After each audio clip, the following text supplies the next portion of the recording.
అండి, ఈరోజు kids tiffin బాక్స్కి పెసర్లతో టేస్టీ రెసిపీని తయారు చేస్తున్నాను. నైట్ నానబెట్టుకున్న పెసర్లను మిక్సీ జార్లోకి తీసుకొని ఇందులోనే కొంచెం సోంపు, ఒక చిన్న అల్లం ముక్క, ఒక పచ్చిమిర్చి, కొంచెం సాల్ట్, వాటర్ వేసుకొని గ్రైండ్ చేసుకోవాలి. ఇప్పుడు బౌల్లోకి 1 కప్పు గోధుమ పిండిని, గ్రైండ్ చేసుకున్న 2 టేబుల్ స్పూన్ల పెసరపప్పు పిండిని వేసుకోవాలి. అర టీ స్పూన్ పసుపు, సాల్ట్ వేసుకొని అంతా మిక్స్ చేసుకొని చపాతీ పిండిలాగా ప్రిపేర్ చేసుకొని 10 నిమిషాలు పక్కన పెట్టుకోండి. ఇప్పుడు చపాతీలాగా చేసి తురిమిన క్యారెట్, పన్నీర్ స్టఫింగ్ని పెట్టి వీడియోలో చూపిన విధంగా ఫోల్డ్ చేసి చిన్న చిన్న పీసెస్గా కట్ చేసుకొని చేత్తో ఒకసారి ప్రెస్ చేసుకొని పక్కన పెట్టుకోండి.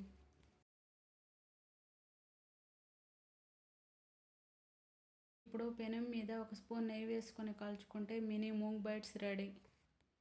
రెసిపీ నచ్చితే లైక్ చేయండి, సబ్స్క్రైబ్ చేయండి.